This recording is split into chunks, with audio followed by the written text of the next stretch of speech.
এরপর আমার উস্তাদ যারা তারা আহলে হাদিস। আমি কোনো বেদাতি সংগঠনের সাথে জড়িত ছিলাম না, কোনো দিনই না। অথচ আমার মানহাজটা কি এটা পরীক্ষা করছে। যারা প্রোগ্রাম ওপেন করেছে তারা এটা নিয়ে কষ্ট পেয়েছে, কিন্তু আমি ভিতরে আনন্দ পেয়েছি।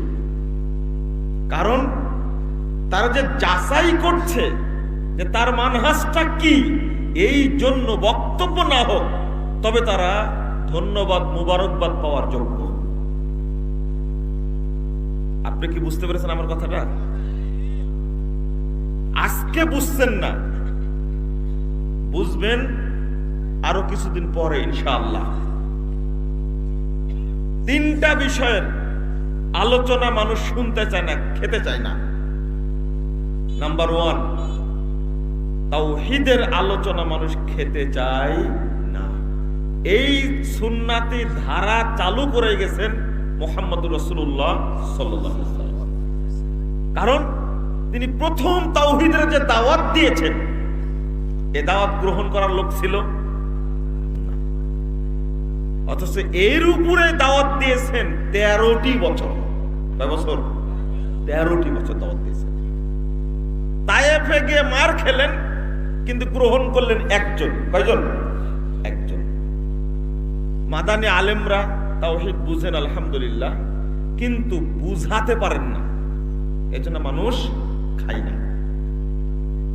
এখন কিছুটা হলে বুঝে আলহামদুলিল্লাহ, বুঝে না? ঠিক মানহাজ সম্পর্কে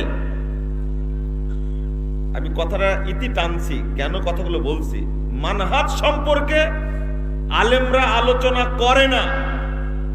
যারা বুঝেন মানুষকে বুঝাতে পারেন না। বিজ্ঞ আলেম অনেক আছেন, আমরা কিন্তু আলেম না। দুর্ভাগ্য হলো যারা আলেম তারা মানহাজটাকে তুলে ধরতে পারেননি, কারণ খায় না। তাই আপনি নামাজের আলোচনা করেন, দেখবেন একবারে মনোযোগ দিয়ে শুনবে। পর্দার আলোচনা করেন, খুব সুন্দর শুনবে। আপনি সুদের আলোচনা করেন, খুব সুন্দর শুনবে। শুনবে না? আজকের আলোচনা যেটা, সেটা হলো শুনবেন মানে কি, খুব মনোযোগ দিয়ে শুনবেন আশা করি ইনশাআল্লাহ। যেটা বলবো আমি সেটা হলো বেলেল্লাপনা। আজকের আলোচনার বিষয় হলো কি? বেলেল্লাপনা। দেখেন, শুনবেন ইনশাআল্লাহ আশা করি। কিন্তু দুর্ভাগ্য হলো, মানে আজকে যে রাতটা পার করছি, এই রাতটা ট্রায়াল চলছে, বুঝছেন? আগামীকাল যে কুকর্মগুলো করবে, আজকে তার কি চলছে? প্রস্তুতি চলছে। এই রাত্রে প্রস্তুতি চলছে। একটু পরে বলছি, বিস্তারিত শুনেন।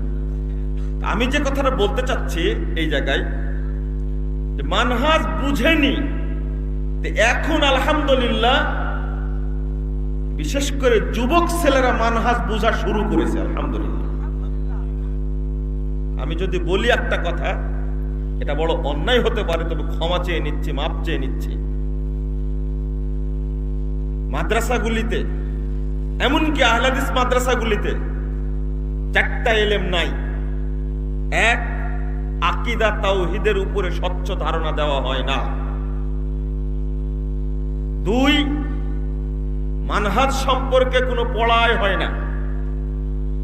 3, উসুলুদ্দিন, দিনের যে উসুল আছে, মূলনীতি, দিনের যে মূলনীতি, এই মূলনীতি সম্পর্কে ধারণা দেওয়া হয় না। আর প্রাচীন একটা পুরাতন খারাপ অভ্যাস, যেটা হাদিস পড়ানো হয় কিন্তু ছাত্রদের বলা হয় না এই হাদিসের সনদটা সহিহ, এটা জয়ীফ, এই হাদিসের সনদে এই রাবি আছে, থাকার কারণে হাদিসটা গ্রহণযোগ্য না। বরং আমার এক উস্তাদ মারা গেছেন, আল্লাহ তাকে জান্নাতুল ফেরদাউস দান করুন।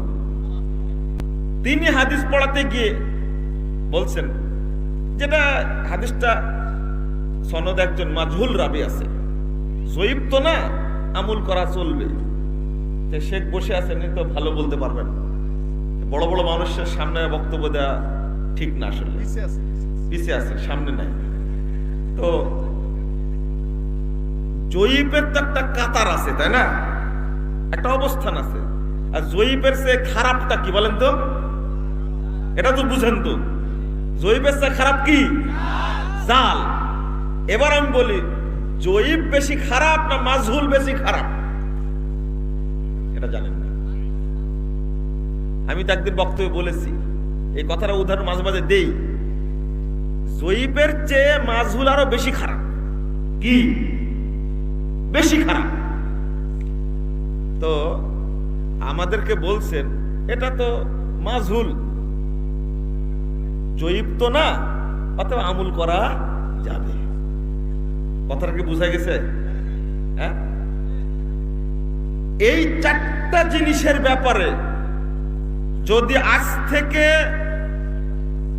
30 বছর আগে, 50 বছর আগে আলেমরা মাদ্রাসায় সচেতনের সাথে পড়তেন, পড়াতেন, বা ছাত্রদের গড়তেন, তৈরি করতেন,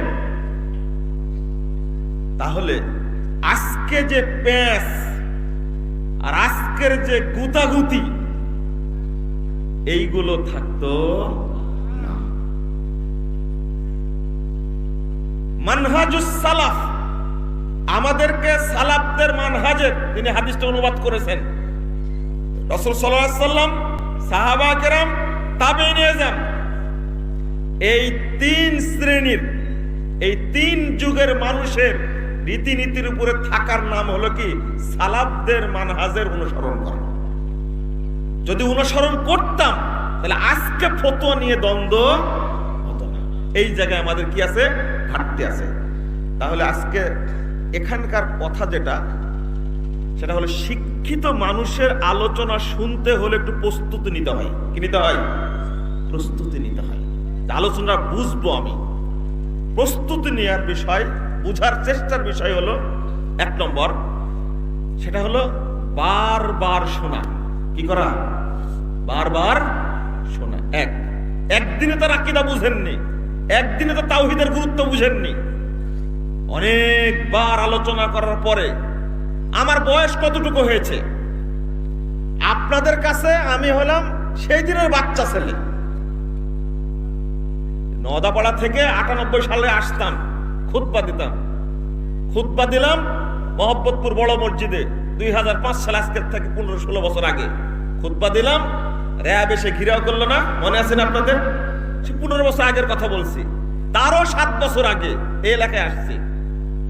তাওহীদ এবং আকীদা বুঝানোর জন্য চেষ্টা আমরা যে অব্যাহত রেখেছি। ছোট্ট একটা বই, ভ্রান্ত আকীদা বরং সঠিক আকীদা। আমি বলছি, বয়স যদি আরো বাড়ে, আল্লাহ যদি হায়াত দেয়, বা অন্য কারো যদি হায়াত দেয়, আল্লাহ তাকে দিয়ে লেখাবেন। কিন্তু আমার বয়স অল্প, ভ্রান্ত আকীদা বরং সঠিক আকীদা, এটা প্রথম লিখলাম। লেখার পরে বুঝলাম যে বইটা বড় হয়ে গেছে, 170 পৃষ্ঠার বই। তারপরে এক নজরে আকীদা ও তাওহীদ, এইটা আবার পেশ করলাম, বিনামূল্যে বিতরণ। আপনাদের অধিকাংশ মানুষের কাছে আছে এটা, এক নজরে আকীদা তাওহীদ। এইটার পরে কিছু মানুষ চাইলো যে